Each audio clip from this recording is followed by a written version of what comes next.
O céu escurecia quando enviei aquela mensagem. A chuva fina batia contra a janela do meu pequeno apartamento no subúrbio de São Paulo, criando uma melodia monótona que combinava com meu humor. O cheiro de café passado há horas impregnava o ar, misturado ao aroma dos livros velhos que mantinha empilhados ao lado do sofá surrado.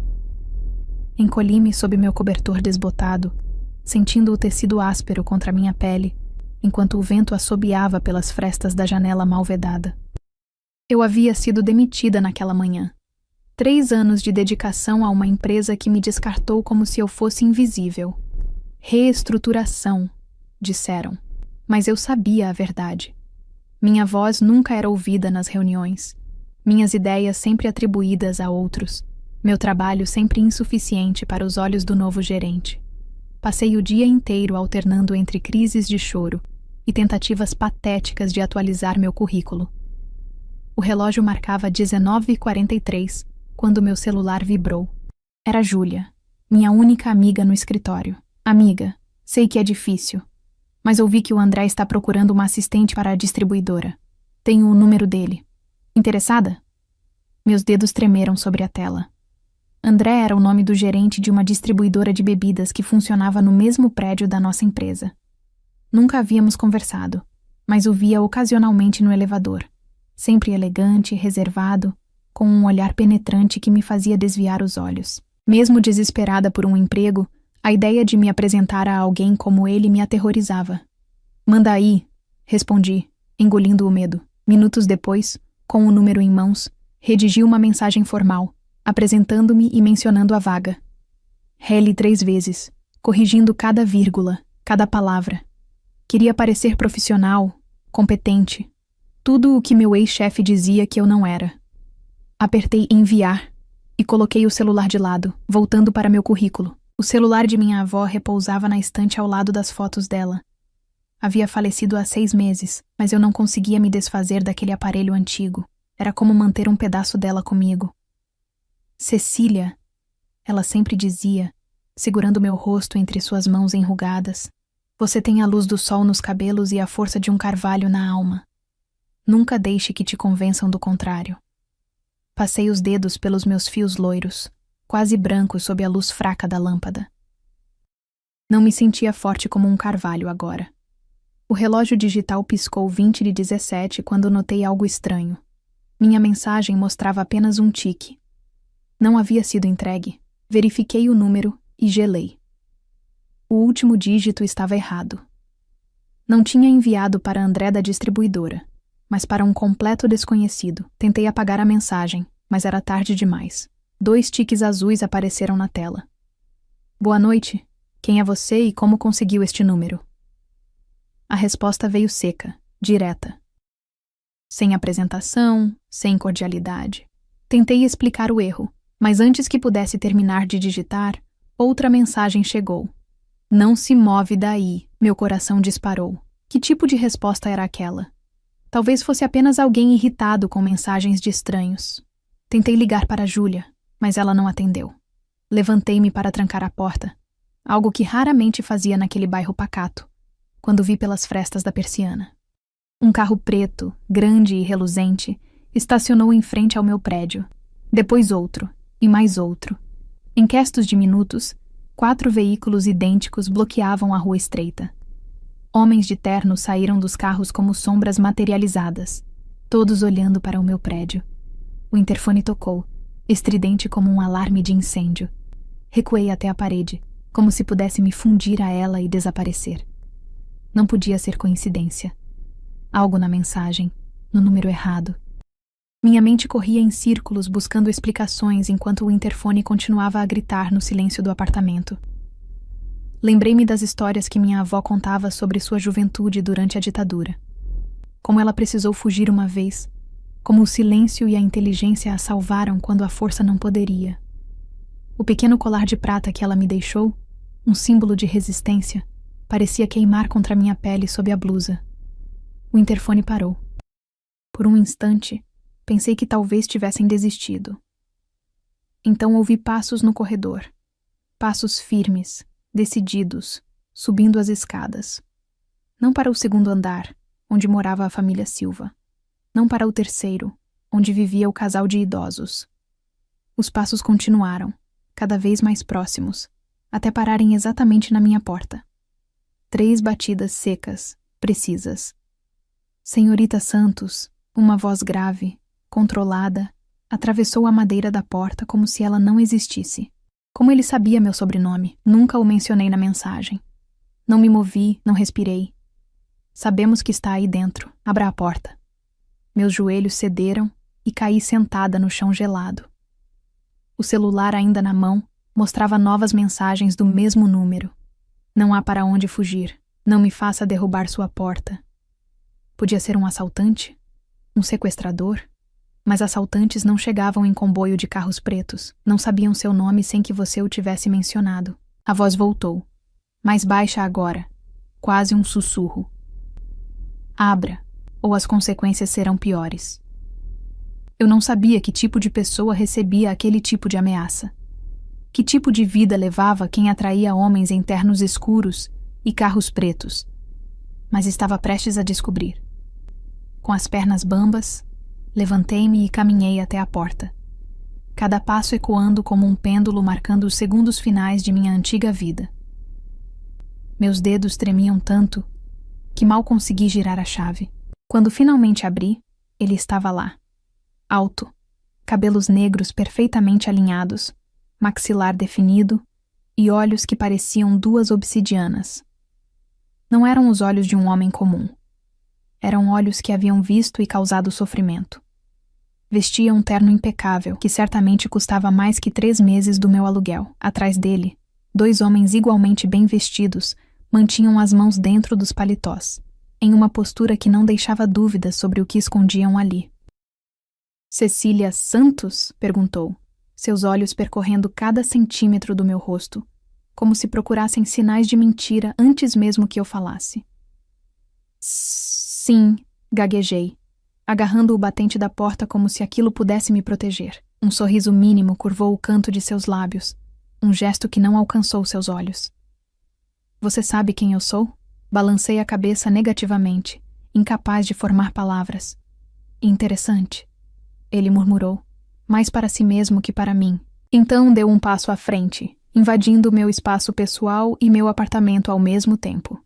Talvez devêssemos conversar lá dentro, longe de ouvidos curiosos. Não era um convite, era uma ordem. Recuei automaticamente, permitindo sua entrada. Os 2 homens permaneceram no corredor, guardando a porta como estátuas vigilantes. Ele caminhou pelo meu pequeno apartamento como se avaliasse uma propriedade para compra, seus dedos ocasionalmente tocando os livros empilhados, a mesa desgastada, parando finalmente na foto da minha avó. Bonita família, comentou sem emoção. Vive sozinha? Por que quer saber? A pergunta escapou antes que pudesse contê-la. Um lampejo de coragem nascido do puro terror. Ele se virou lentamente e seus olhos, antes frios, agora queimavam com algo que não conseguia identificar. Não era raiva. Era curiosidade. Você envia uma mensagem para Victor Moretti pedindo emprego e depois pergunta por que ele quer saber se você vive sozinha. Sua voz estava controlada, mas havia um tom de incredulidade. Ou você é muito corajosa ou muito tola. Victor Moretti. O nome caiu como uma pedra no poço da minha consciência.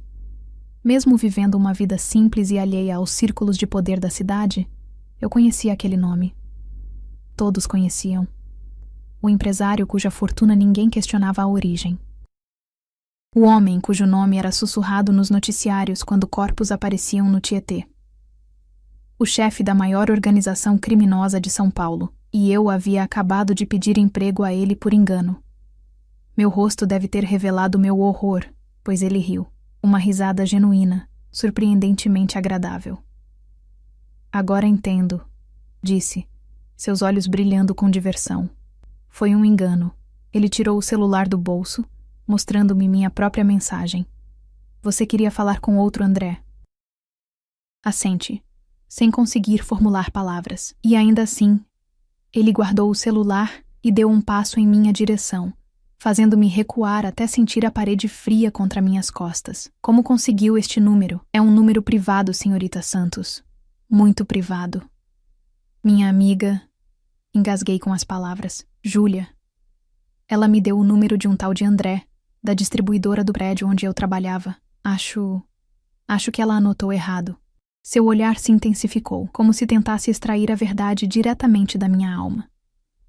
Estávamos tão próximos que senti o aroma de sua colônia cara, mesclada com um leve toque de cigarro. E onde está essa Júlia agora? Percebi então o perigo em que havia colocado minha amiga. Não sei. Menti rapidamente. Ela só me mandou mensagem, não nos falamos pessoalmente há semanas. Algo em seu olhar mudou, um brilho de aprovação tão sutil que quase perdi. Protegendo sua amiga, constatou. Interessante.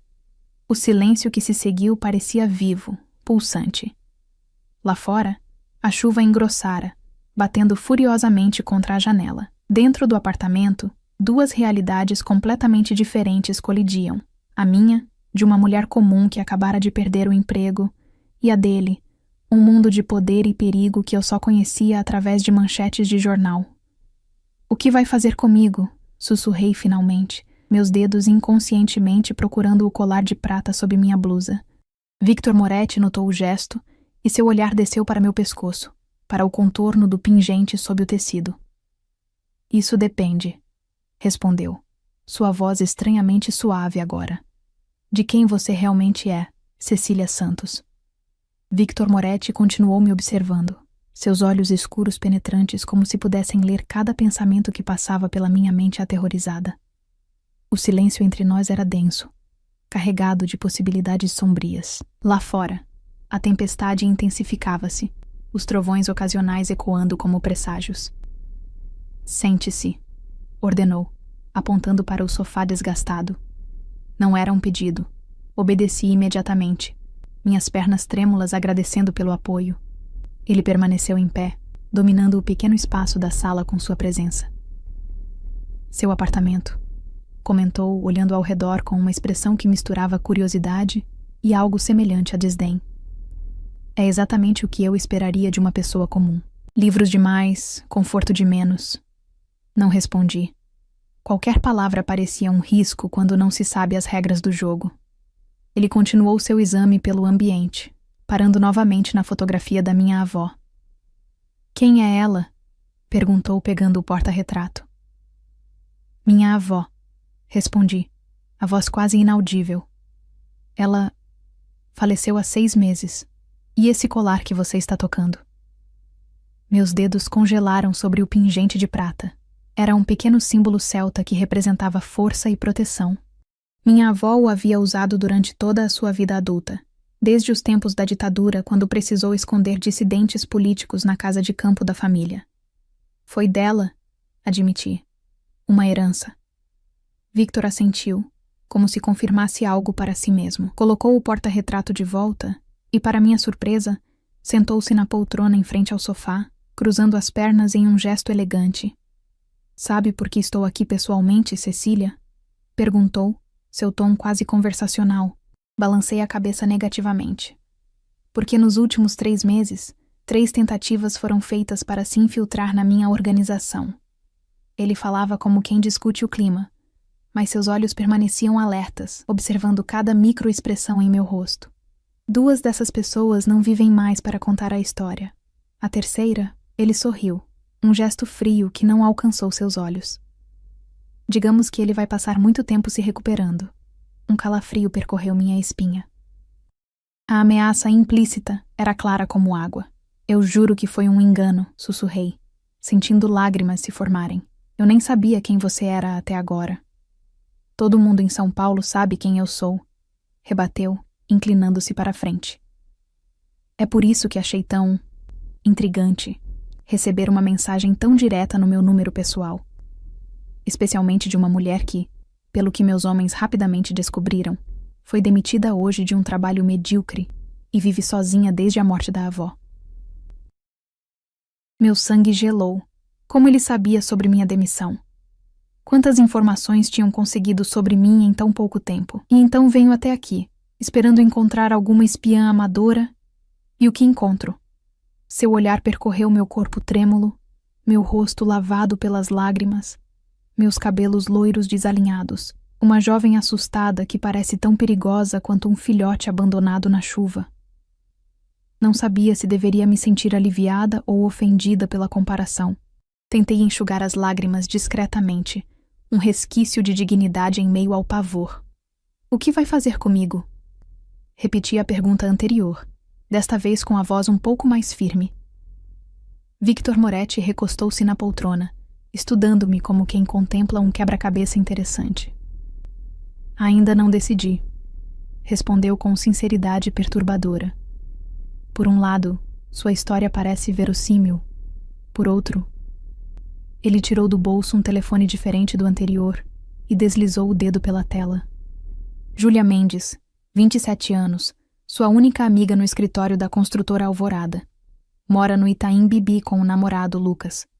Sai para correr todas as manhãs no Parque Vila Lobos por volta das 6h30. Meu coração falhou uma batida. A mensagem era clara. Ele poderia alcançar Júlia facilmente se eu estivesse mentindo. Por favor, implorei. Ela não tem nada a ver com isso. Foi realmente um engano. Mas que coincidência interessante, continuou ele guardando o telefone, que justamente esse engano te conectou a mim. Você sabe quantas pessoas no Brasil têm meu número pessoal, Cecília? Balancei a cabeça negativamente. Menos de 20, respondeu, seus olhos fixos nos meus, e nenhuma delas o compartilharia por acidente. Um trovão ecoou lá fora, tão alto que fez as janelas estremecerem. Como se fosse um sinal, Victor se levantou abruptamente. Vou descobrir a verdade, declarou. De um jeito ou de outro. Meu coração disparou quando ele caminhou em minha direção. Fechei os olhos esperando o pior. Mas em vez de me machucar, ele apenas pegou meu celular que estava sobre a mesinha de centro. Senha, exigiu. Com dedos trêmulos, desbloqueei o aparelho e o entreguei de volta. Victor começou a navegar por ele, lendo mensagens, verificando chamadas, examinando fotos. Invadiu minha privacidade completamente, enquanto eu assistia em silêncio, impotente. Uma vida muito simples, comentou depois de alguns minutos. Trabalho, algumas saídas com Júlia, mensagens para sua mãe em Curitiba. Ele continuou deslizando a tela. Nenhum namorado? Nenhum pretendente?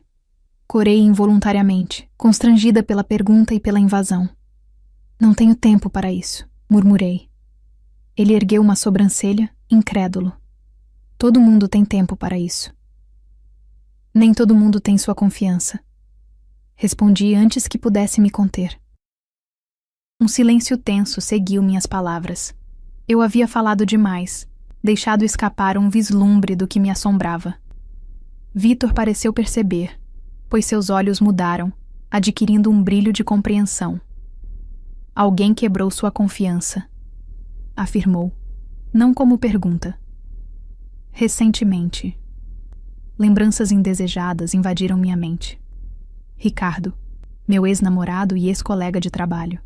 O relacionamento que terminou quando descobri que ele usava informações que eu compartilhava ingenuamente para se promover na empresa, enquanto me sabotava pelos bastidores. O mesmo homem que, ironicamente, havia recomendado minha demissão durante a tal reestruturação. Não importa, respondi, desviando o olhar. Victor devolveu meu celular, mas em vez de se afastar, sentou-se ao meu lado no sofá. A proximidade fez meu corpo inteiro enrijecer.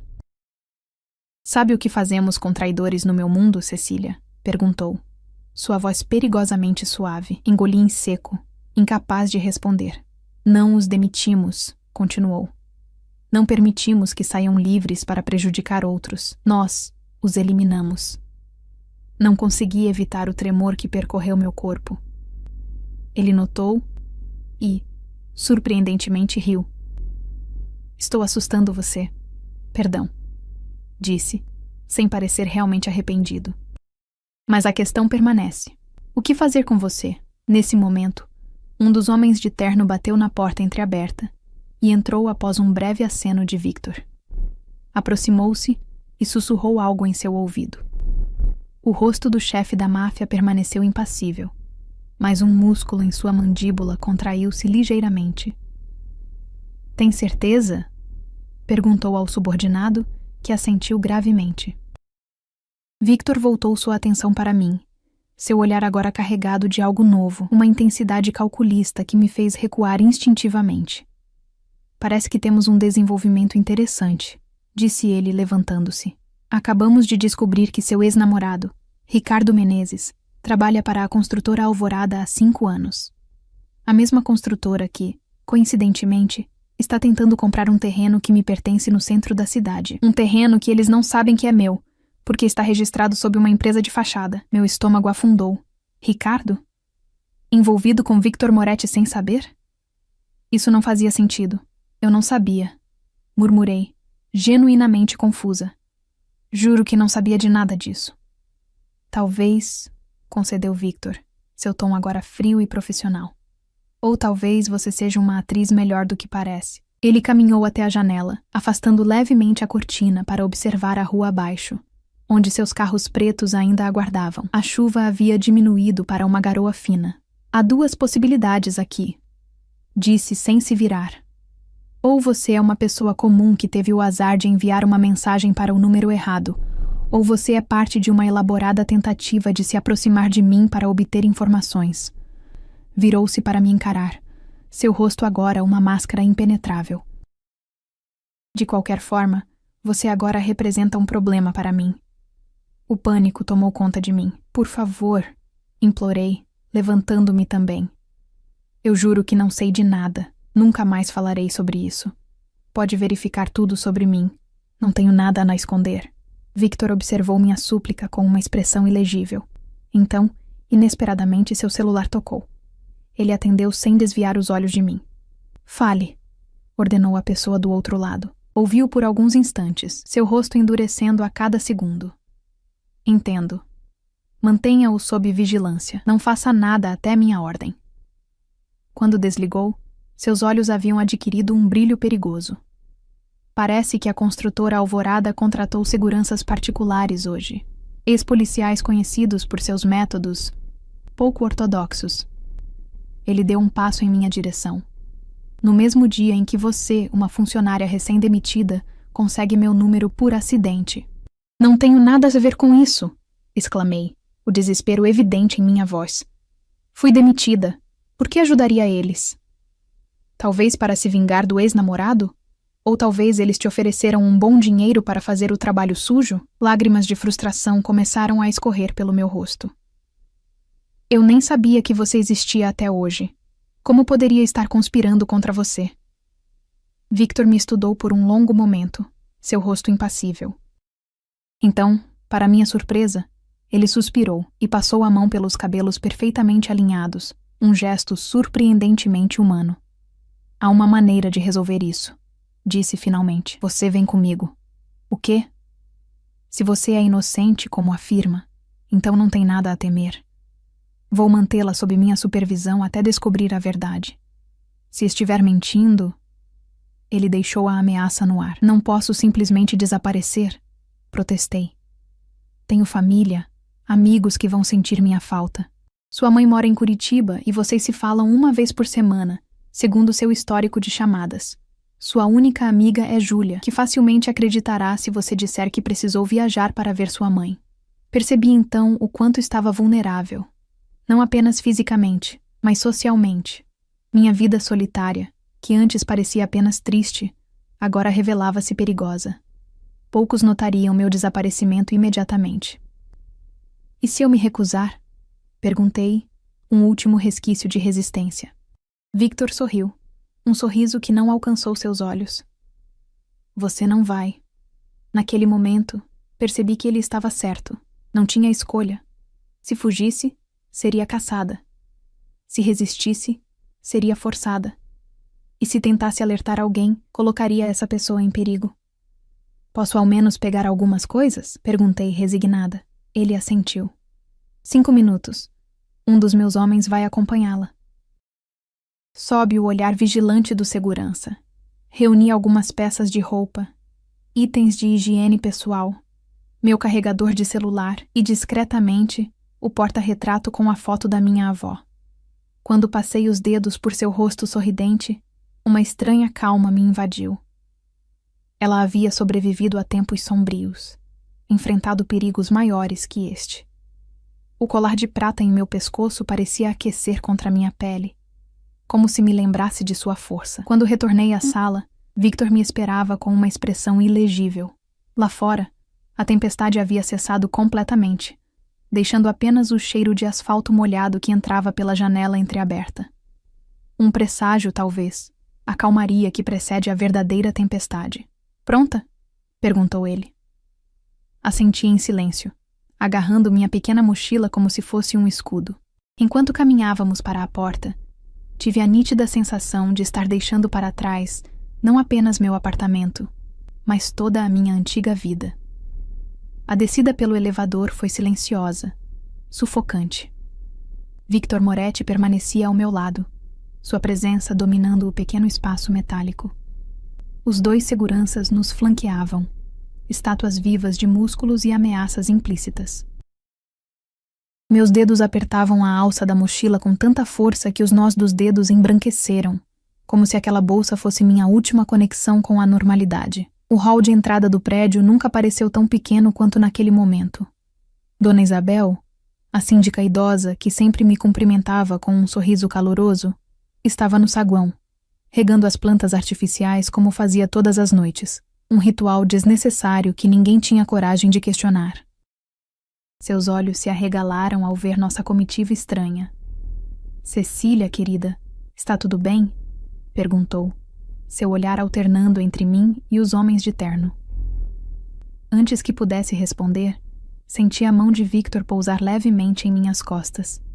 Um toque suave, mas carregado de aviso. "Está tudo ótimo, Dona Isabel", consegui dizer, forçando um sorriso. Vou passar uns dias fora. Questões familiares." Seus olhos idosos, embaçados por trás dos óculos grossos, ainda refletiam preocupação. Por um instante, pensei em gritar, em implorar por ajuda. Mas que chance teria uma senhora de 70 anos contra homens como aqueles? "Cuide-se, querida", respondeu ela finalmente, voltando sua atenção para as plantas. Mas quando passei por ela, sussurrou: "Seu anjo da guarda está sempre com você." Uma frase que minha avó costumava dizer. As lágrimas ameaçaram voltar, mas engoli-as com força. Não daria a Victor o prazer de me ver desmoronar novamente. O ar noturno estava fresco após a chuva, carregado com o cheiro de terra molhada e asfalto úmido. A rua, normalmente tranquila àquela hora, parecia ter sido evacuada. Nenhum vizinho curioso nas janelas, nenhum transeunte. Apenas os 4 carros pretos, brilhantes sob a luz amarelada dos postes, como besouros gigantes à espreita. Victor abriu a porta do carro do meio para mim, um gesto quase cavalheiresco em sua bizarra formalidade. Entrei, sentindo o couro frio e perfumado contra minhas pernas. Ele sentou-se ao meu lado, enquanto os outros homens ocupavam os demais veículos. "Para onde estamos indo?"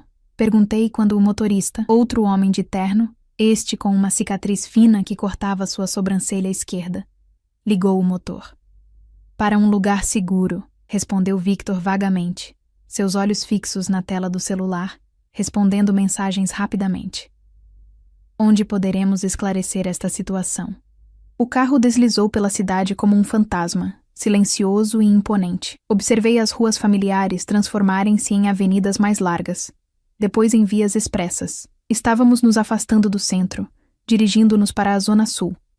Através da janela escurecida, São Paulo parecia outra cidade, mais bonita, mais distante, como se já não pertencesse ao meu mundo. "Por quanto tempo?" perguntei após vários minutos de silêncio. Victor ergueu os olhos do celular, seu rosto parcialmente iluminado pelo brilho azulado da tela. "Até eu ter certeza de quem você realmente é, Cecília Santos." A maneira como ele pronunciava meu nome completo causava um estranho arrepio, não apenas de medo, mas algo mais complexo que não consegui identificar. E se eu provar que sou exatamente quem digo ser? Uma ninguém que enviou uma mensagem para o número errado? Um sorriso mínimo curvou seus lábios. Ninguém é um ninguém, Cecília. Todos têm uma história, um valor, um propósito. Ele guardou o celular e virou-se para me encarar completamente. A questão é, qual é o seu? Não respondi. O que poderia dizer? Que meu propósito era simplesmente sobreviver mais um dia? Que minha história era comum demais para interessar a alguém como ele? Que meu valor provavelmente seria medido em zeros no cheque de resgate, se alguém sequer notasse meu desaparecimento para pagar por ele? O carro começou a subir por ruas íngremes, entrando em um bairro elegante que eu só conhecia de nome, Morumbi. Mansões escondidas atrás de muros altos, com sistemas de segurança mais sofisticados que o banco onde eu costumava trabalhar antes da construtora. O tipo de lugar onde pessoas como eu nunca entravam, a não ser para servir drinks ou limpar piscinas. Finalmente, o veículo parou diante de um portão imponente de ferro forjado. Nenhuma placa, nenhum número visível, apenas câmeras discretas monitorando cada movimento. O portão abriu-se silenciosamente, após o motorista pressionar um botão no painel. Uma alameda de árvores antigas conduzia a uma mansão que parecia saída de um filme. Arquitetura clássica com toques modernos, 3 andares de elegância intimidadora. Jardins impecáveis cercavam a propriedade, iluminados estrategicamente para destacar esculturas e fontes. "Bem-vinda à minha casa", disse Victor quando o carro estacionou na entrada circular. Seu tom continha um estranho orgulho, como se raramente tivesse a oportunidade de pronunciar essas palavras. "Você mora aqui?" A pergunta escapou antes que pudesse contê-la, tola em sua obviedade. "Uma das minhas residências", respondeu ele com naturalidade. "A mais segura delas." A porta foi aberta pelo motorista, e Victor saiu primeiro, estendendo a mão para me ajudar. Um gesto incongruente vindo de alguém que possivelmente planejava meu fim. Ignorei a mão oferecida e saí sozinha, agarrando minha mochila com força renovada. O interior da mansão era ainda mais impressionante. Pé direito duplo no hall de entrada, piso de mármore, uma escadaria curva que levava aos andares superiores. Obras de arte que pareciam originais nas paredes. Não era apenas luxuoso, era sofisticado, revelando um gosto refinado que eu não esperava de um criminoso. "Lorenzo", chamou Victor, e um homem de meia idade surgiu imediatamente, vestindo um uniforme discreto. "Prepare o quarto de hóspedes da ala leste para a senhorita Santos. Ela ficará conosco por algum tempo." "Sim, senhor", respondeu o mordomo com um leve sotaque italiano, lançando-me um olhar curioso antes de se retirar. "A ala leste?" perguntei, tentando manter a voz firme. "Parece que você já decidiu que não sou uma espiã, afinal." Victor sorriu, um gesto que quase alcançou seus olhos desta vez. "Se eu acreditasse que você fosse uma espiã, Cecília, não estaria hospedada em um quarto, mas em um local bem menos confortável no subsolo." Um calafrio percorreu minha espinha. A casualidade com que ele mencionava algo tão sombrio era perturbadora. "Venha", disse ele, guiando-me por um corredor elegante. "Vamos para meu escritório. Temos muito a discutir." O escritório de Victor Moretti parecia a representação física de sua personalidade. Imponente, elegante e intimidador. Paredes revestidas de madeira escura, estantes repletas de livros que pareciam realmente lidos, uma mesa maciça de mogno. 2 poltronas de couro estavam posicionadas diante de uma lareira apagada, e foi para lá que ele me conduziu. "Sente-se", indicou, não como ordem desta vez, mas como convite. "Aceita uma bebida? Imagino que precise de algo forte após a noite que teve." Balancei a cabeça negativamente. "Prefiro manter a mente clara." Ele assentiu, como se aprovasse minha resposta, e serviu-se de um uísque de uma garrafa que certamente custava mais que meu aluguel mensal. Sentou-se na poltrona à minha frente, o líquido âmbar balançando suavemente no copo de cristal. "Sabe, Cecília", começou ele, sua voz mais suave agora, quase contemplativa. "Nos meus quase 20 anos comandando meus negócios, aprendi a confiar em meus instintos.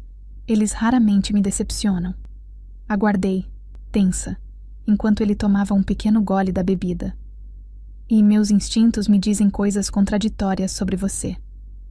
Seus olhos escuros fixaram-se nos meus com intensidade perturbadora. Por um lado, tudo aponta para uma coincidência improvável. Uma mensagem equivocada que conectou duas pessoas de mundos completamente diferentes. Por outro lado... Incentivei quando ele pausou. Por outro lado, não acredito em coincidências. O silêncio que se seguiu foi quase tangível. Através da janela alta do escritório, podia ver o jardim iluminado, e além dele, as luzes de São Paulo espalhadas como um manto de estrelas caídas. "Quem é você realmente, Cecília Santos?" perguntou finalmente, inclinando-se em minha direção. "Uma secretária desempregada com azar excepcional ou algo mais?" "Já disse quem sou", respondi, um resquício de coragem surgindo de algum lugar profundo dentro de mim. "E se seus instintos são tão bons quanto diz, já sabe que estou falando a verdade." Para minha surpresa, ele riu. Uma risada genuína, quase calorosa. "Touché", concedeu, erguendo o copo em um brinde imaginário. "Mas ainda há muitas perguntas sem resposta. Como o fato de seu ex-namorado trabalhar para uma empresa que está tentando adquirir minha propriedade." "Eu terminei com Ricardo há mais de 1 ano", expliquei, sentindo a amargura familiar subir pela garganta ao mencionar seu nome. "Não fazemos ideia da vida um do outro atualmente. E ainda assim, ele foi quem recomendou sua demissão", observou Victor, provando que sabia muito mais sobre minha vida do que havia revelado. "Por quê? O que você fez para provocar tamanha hostilidade?" A pergunta me pegou desprevenida. Não estava preparada para discutir minhas feridas pessoais com um estranho, muito menos com um estranho que poderia decidir sobre minha vida ou morte. Eu hesitei, buscando palavras. Eu descobri que ele estava usando informações que eu compartilhava para se promover, roubando minhas ideias, me sabotando pelos bastidores. Quando o confrontei, ele negou tudo, mas o dano estava feito. Nossa relação pessoal e profissional estava arruinada. Os olhos de Victor brilharam com algo que parecia genuíno interesse.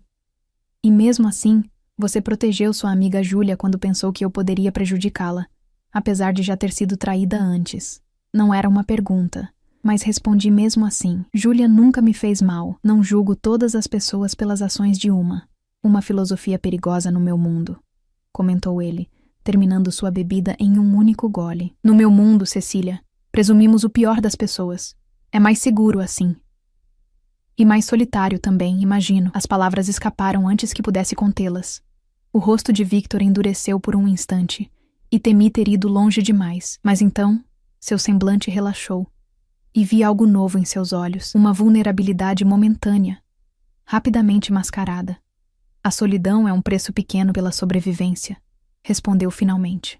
Antes que pudesse elaborar, a porta do escritório abriu-se e um dos homens de terno entrou após uma batida rápida. "Senhor, temos informações sobre a construtora Alvorada", anunciou, lançando-me um olhar desconfiado.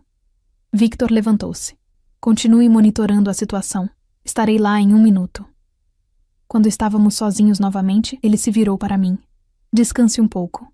Lorenzo vai mostrar seu quarto. Amanhã continuaremos nossa conversa." "E se eu quiser ir embora?" Arrisquei, embora já soubesse a resposta. "Você é minha convidada, Cecília", respondeu ele com um sorriso que não alcançou seus olhos. "Mas por enquanto, é uma convidada que não pode sair." Segui Lorenzo pelos corredores silenciosos da mansão, subindo a escadaria curva até o 2º andar. A ala leste, como Victor chamara, consistia em um conjunto de quartos de hóspedes, cada um mais luxuoso que qualquer hotel em que eu já havia estado. "Aqui está, senhorita", disse Lorenzo, abrindo a porta de um quarto espaçoso com uma cama king size, decoração em tons de azul e cinza e uma vista para os jardins iluminados. "Há roupas no closet que devem servir. Se precisar de algo, use o interfone ao lado da cama." Quando ele saiu, fechei a porta e desabei na cama, o cansaço finalmente me atingindo como uma onda. O quarto era luxuoso, mas não deixava de ser uma prisão elegante. As janelas, notei rapidamente, tinham travas sofisticadas que só podiam ser abertas com algum tipo de chave eletrônica. Tirei o colar de prata do pescoço e o segurei contra a luz. O pequeno símbolo celta brilhou suavemente, parecendo absorver e refletir a iluminação do quarto. "O que você faria, vó?" Sussurrei para o objeto, como se ele pudesse transmitir a sabedoria de sua antiga dona. Lembrei-me de suas histórias sobre a ditadura, sobre como ela havia sobrevivido não apenas pela resistência aberta, mas pela paciência estratégica. Às vezes, Cecília, ela dizia, a verdadeira coragem está em saber quando lutar e quando observar. Os rios não enfrentam as montanhas de frente. Eles encontram caminhos ao redor delas, pacientemente, até esculpirem vales inteiros. Coloquei o colar de volta no pescoço e me levantei para explorar o quarto. O closet estava realmente cheio de roupas femininas de diversos tamanhos, todas com etiquetas de grifes famosas. Quantas convidadas Victor já havia mantido aqui? O pensamento causou um novo arrepio. O banheiro era igualmente luxuoso. Mármore por toda parte, produtos de beleza importados. Uma banheira que poderia facilmente acomodar 2 pessoas. Evitei pensar nos motivos de tantos detalhes voltados ao conforto feminino. Enquanto escovava os dentes com uma escova nova encontrada na gaveta, observei meu reflexo no espelho. Meus cabelos loiros estavam desalinhados, meus olhos vermelhos de chorar, meu rosto pálido de medo. Parecia mais jovem e mais vulnerável do que meus 27 anos, como uma menina perdida em um conto de fadas sombrio. Mas havia algo mais naquele reflexo, algo nos olhos que me lembrava minha avó. Uma determinação silenciosa, uma centelha de resistência que o medo não havia conseguido apagar completamente. Vou sobreviver a isso, prometi ao meu reflexo. Vou encontrar um caminho. Voltei ao quarto e deitei-me na cama macia, ainda completamente vestida. Não pretendia dormir. Queria permanecer alerta, planejar alguma forma de escape. Mas o estresse do dia cobrou seu preço. E antes que percebesse, meus olhos se fecharam. Sonhei com rios serpenteando entre montanhas escuras, com carros pretos deslizando por ruas vazias e com um par de olhos obsidianos que pareciam ver através de todas as minhas defesas. E em algum momento durante a noite, tive a estranha sensação de que alguém havia entrado no quarto e me observado dormir. Mas quando acordei sobressaltada, estava sozinha no escuro. Apenas o brilho distante das luzes da cidade penetrando pelas frestas da cortina. A luz da manhã filtrava-se pelas cortinas quando acordei, momentaneamente confusa com o ambiente desconhecido. Por um breve instante, pensei estar em um hotel de luxo. Então as memórias da noite anterior inundaram minha mente como uma onda gelada. A mensagem equivocada, os carros pretos, Victor Moretti. Não havia sido um pesadelo. Sentei-me na cama, ainda usando as roupas amarrotadas do dia anterior. Meu celular estava na mesa de cabeceira.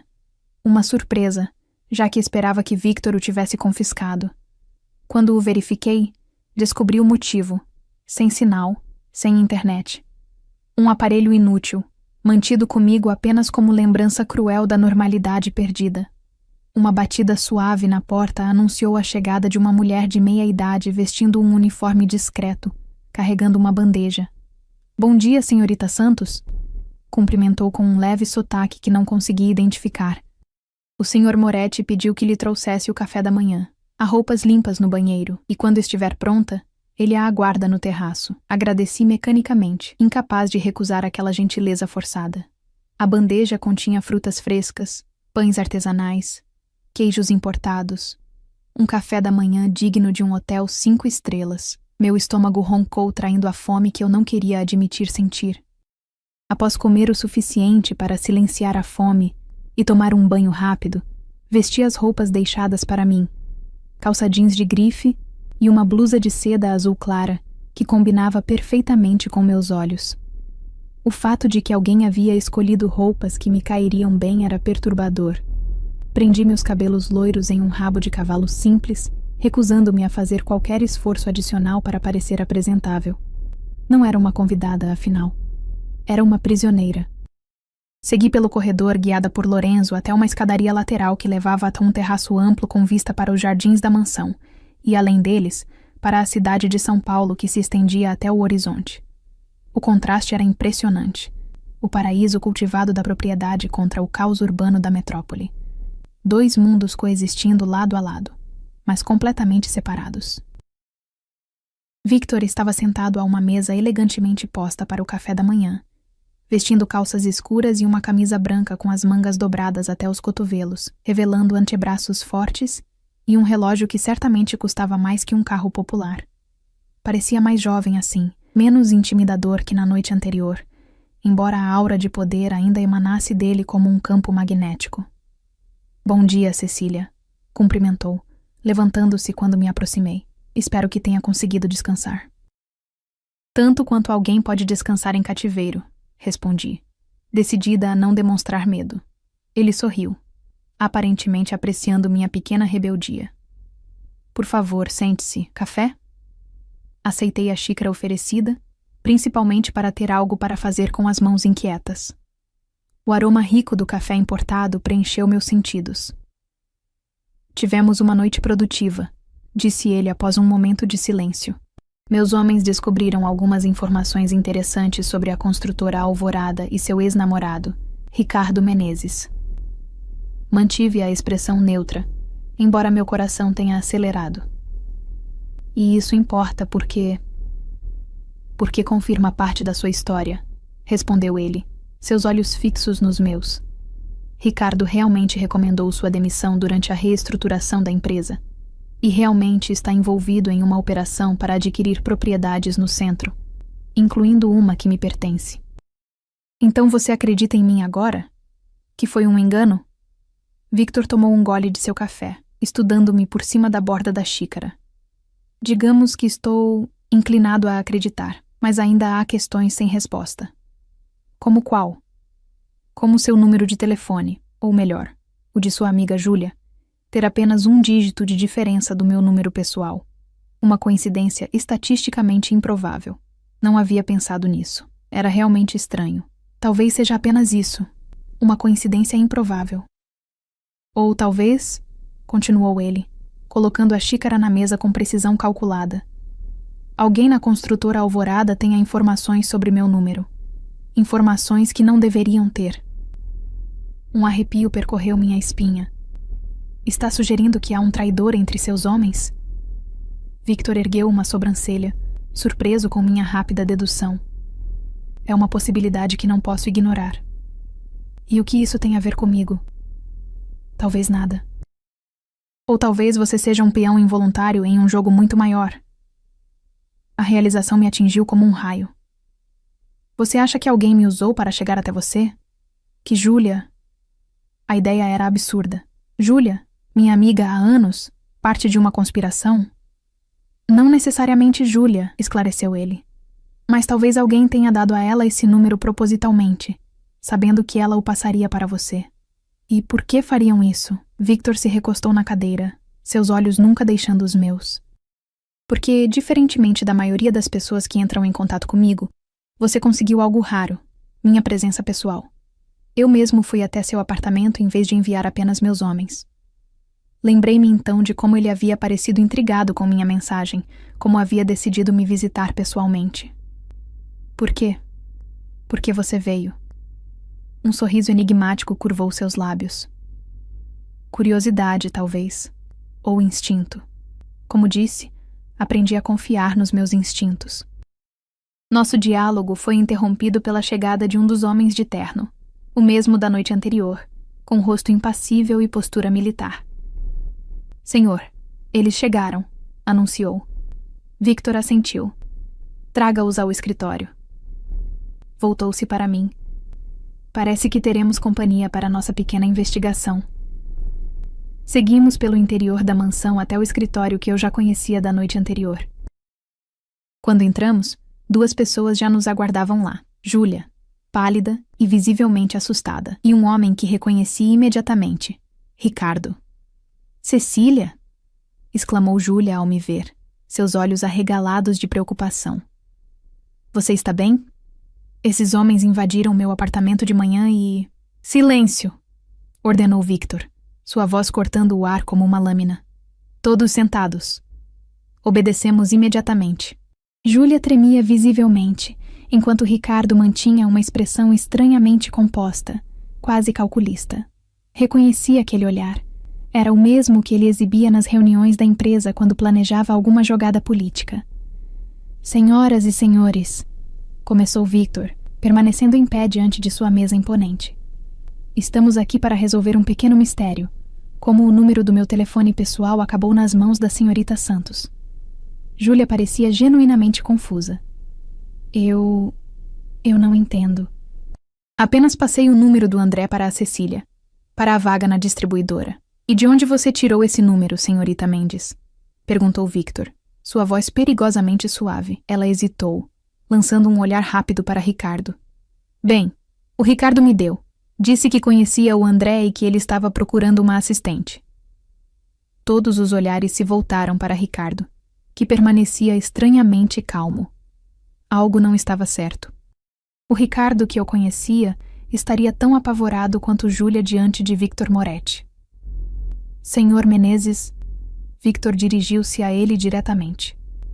Quer explicar como conseguiu um número que é apenas um dígito diferente do meu número pessoal? Um número que, curiosamente, não pertence a nenhum André de distribuidora alguma? Ricardo ajustou a gravata, um gesto que eu conhecia bem. Seu tique nervoso quando estava prestes a mentir.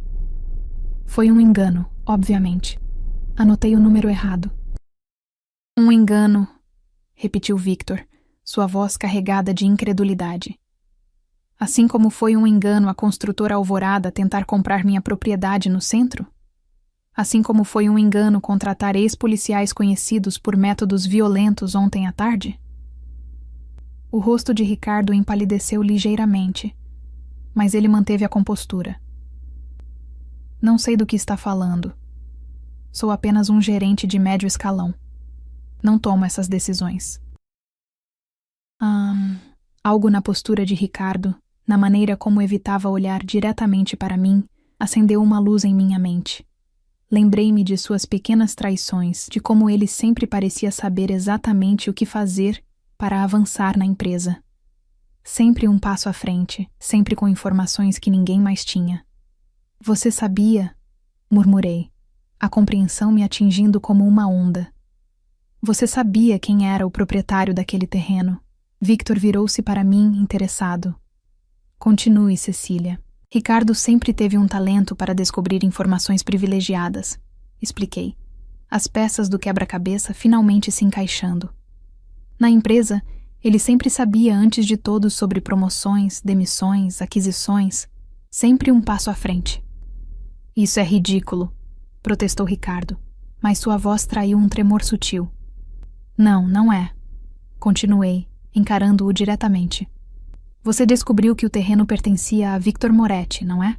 Mas não podia simplesmente dizer isso para seus superiores. Então precisava de uma maneira de confirmar, de ter certeza. E que maneira melhor? Completou Victor, compreendendo meu raciocínio, do que usar alguém dispensável para fazer o contato inicial. A sala mergulhou em um silêncio sepulcral. Júlia olhava de mim para Ricardo, a compreensão horrível surgindo em seu rosto. Você usou a Cecília? Perguntou ela incrédula. Deu um número errado de propósito, sabendo que ela entraria em contato com ele. Apontou para Victor, incapaz até mesmo de pronunciar seu nome. Ricardo permaneceu em silêncio, mas seu rosto havia perdido toda a cor. Brilhante, de certa forma, comentou Victor, caminhando lentamente ao redor da mesa. Use sua ex-namorada como isca. Se der errado, você não perde nada. Ela já foi demitida por sua recomendação. Se der certo, você consegue confirmar suas suspeitas sobre quem é o verdadeiro dono do terreno e ganha pontos com seus superiores. Você me demitiu para isso? As palavras saíram como um sussurro horrorizado. Planejou tudo isso? Ricardo finalmente desmoronou sob o peso dos olhares acusadores. Não foi assim, defendeu-se fracamente. A reestruturação já estava acontecendo. Eu apenas aproveitei a oportunidade, dando um número que você suspeitava ser de um criminoso perigoso para sua ex-namorada contatar? A voz de Júlia estava carregada de desprezo. Você é doente, Ricardo. Victor, que havia observado o desenrolar da cena com interesse clínico, dirigiu-se a um de seus homens. Traga o arquivo. O homem saiu e retornou momentos depois com uma pasta que entregou a Victor. Ele a abriu e retirou algumas fotografias, espalhando-as sobre a mesa. Reconhece essas pessoas, Sr. Menezes? Ricardo olhou para as fotos, e seu rosto perdeu o pouco de cor que restava. Inclinei-me para ver do que se tratava. Eram fotografias dele em reuniões com homens de aparência suspeita em locais discretos, entrando em prédios abandonados, trocando envelopes em estacionamentos. Não é o que parece, gaguejou Ricardo. Não? Victor ergueu uma sobrancelha. Porque para mim, parece que você não é apenas um gerente ambicioso da construtora Alvorada. Parece que você tem conexões com o Comando Vermelho. Conexões que seus superiores certamente desconhecem. Júlia ofegou, e eu senti como se o ar tivesse sido sugado da sala. Ricardo envolvido com uma facção criminosa? O homem que havia compartilhado minha cama, minha vida, era muito mais perigoso e calculista do que eu jamais imaginara. A construtora é apenas uma fachada para você, não é? Continuou Victor implacável. Usar terrenos legítimos para lavar dinheiro do tráfico. Um plano inteligente. Não tenho ideia do que está falando. Insistiu Ricardo, mas seu tom faltava convicção. Victor riu. Um som desprovido de humor. Sabe o que é realmente irônico? Eu poderia ter vendido aquele terreno para a construtora Alvorada. Seria um negócio legítimo, lucrativo para ambas as partes. Mas você teve que complicar tudo. Ele se voltou para mim e Júlia. Senhoras, peço desculpas pelo inconveniente. Parece que vocês foram, de fato, peões inocentes neste jogo. O que vai acontecer agora? Perguntei, minha voz mais firme do que eu esperava. Vocês duas estão livres para ir, respondeu Victor. Lorenzo as levará para casa em segurança. E quanto a Ricardo? Perguntou Júlia. O olhar que Victor lançou para Ricardo fez meu sangue gelar. O Sr. Menezes e eu temos assuntos a discutir. Negócios inacabados, digamos assim. Ricardo empalideceu ainda mais, se é que isso era possível. Por favor, implorou, finalmente abandonando sua fachada de compostura. Foi apenas um mal-entendido. Eu nunca... Poupe-me, interrompeu Victor. Guarde suas mentiras para quem ainda acredita nelas. Naquele momento, senti algo inesperado, não pena por Ricardo, mas uma estranha sensação de libertação. O homem que havia me traído, me manipulado, usado minha confiança contra mim repetidamente, finalmente enfrentaria consequências por suas ações. Cecília! Ricardo voltou-se para mim desesperado. Por favor, diga a ele. Diga que não sou o tipo de homem. Que tipo de homem você é, Ricardo? Interrompi, minha voz calma, mas carregada de anos de mágoa reprimida. O tipo que rouba ideias dos outros, que sabota colegas, que usa pessoas como peças descartáveis no seu jogo de ambição. Toquei inconscientemente o colar de minha avó. Eu realmente não sei que tipo de homem você é. Talvez nunca tenha sabido. Virei-me para Victor. Podemos ir agora? Ele me estudou por um longo momento. Um brilho de surpresa e algo mais em seus olhos. Talvez respeito. Certamente. Lorenzo as acompanhará. Júlia e eu seguimos o mordomo para fora do escritório. Antes de sair, lancei um último olhar para Ricardo, encolhido na cadeira sob o olhar predatório de Victor Moretti.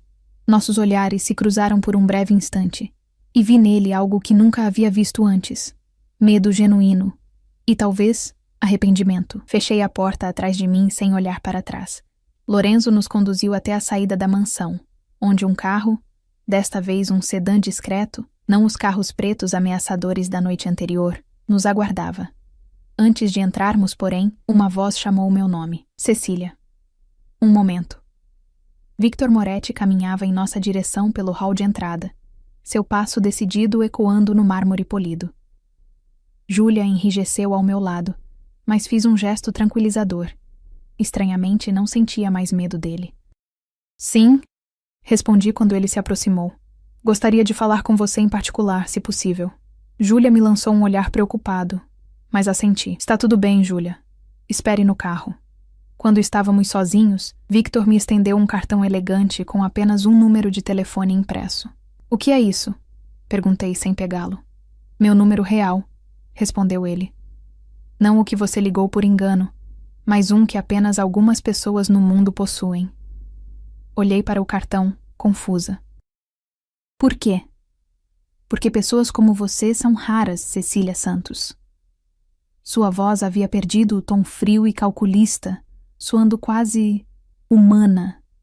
Pessoas que, mesmo diante do medo e da incerteza, protegem aqueles que amam, que mantêm sua integridade quando seria mais fácil desmoronar. Ele colocou o cartão em minha mão, fechando meus dedos ao redor dele com um toque surpreendentemente gentil. Você teve a chance de entregar sua amiga para se salvar. Não o fez. Teve a chance de implorar pela vida de um homem que a traiu. Escolheu a dignidade. Não entendo o que isso significa, confessei, ainda segurando o cartão. Um sorriso genuíno, o primeiro que vi alcançar completamente seus olhos, iluminou brevemente seu rosto. Significa que se algum dia precisar de ajuda, qualquer tipo de ajuda, este número estará disponível para você. Eu não acho que vá precisar. Espero que não, concordou ele. Mas o mundo é um lugar imprevisível. E tenho a sensação de que nossos caminhos podem se cruzar novamente. Guardei o cartão no bolso, sem saber exatamente por quê. O que vai acontecer com Ricardo? O sorriso de Victor desapareceu, substituído por uma expressão ilegível. Ele fez escolhas perigosas, mexendo com pessoas perigosas. As consequências são inevitáveis. Não perguntei mais nada. Havia linhas que preferia não cruzar. Perguntas cujas respostas eu não queria conhecer. Adeus, Sr. Moretti, disse, estendendo a mão para um aperto formal. Em vez de apertar minha mão, ele a tomou gentilmente e levou-a aos lábios em um gesto antiquado, que parecia estranhamente adequado a ele. Até breve, Cecília Santos. O caminho de volta para casa foi silencioso, Júlia e eu absorvendo tudo o que havia acontecido. Quando o motorista nos deixou em frente ao meu prédio, abraçamo-nos longamente, como sobreviventes de um naufrágio agarrando-se uma à outra. Nunca mais aceito números de telefone de ninguém, brincou ela, entre lágrimas de alívio. Ri, sentindo a tensão dos últimos dias finalmente começar a se dissipar. Vamos subir. Acho que merecemos uma garrafa de vinho e uma longa conversa. Enquanto subíamos as escadas do prédio, passei os dedos pelo colar de minha avó. O pequeno símbolo celta parecia mais brilhante agora, como se tivesse absorvido algo da experiência que acabara de viver. Você tinha razão, vó, murmurei para mim mesma. A coragem não está apenas em lutar. Às vezes, está em sobreviver, em encontrar o caminho ao redor da montanha. 3 semanas depois, recebi um envelope sem remetente. Dentro, havia uma oferta de emprego de uma empresa de consultoria renomada, com um salário 3 vezes maior que o anterior, e um pequeno cartão com apenas 2 palavras escritas em uma caligrafia elegante: merecido reconhecimento. Não precisava de assinatura para saber de quem vinha. Guardei o cartão na mesma caixa onde mantinha o número de telefone que nunca usei, mas também nunca descartei. Um lembrete de que o mundo era mais complexo do que eu imaginava, de que força podia ser encontrada nos lugares mais inesperados, e de que, às vezes, um erro de digitação podia mudar completamente o curso de uma vida. Naquela noite, olhando para as luzes de São Paulo pela janela de meu apartamento, toquei o colar de prata e sorri. Não era mais a mesma mulher que havia enviado aquela mensagem equivocada. Era mais forte, mais sábia e, estranhamente, menos sozinha.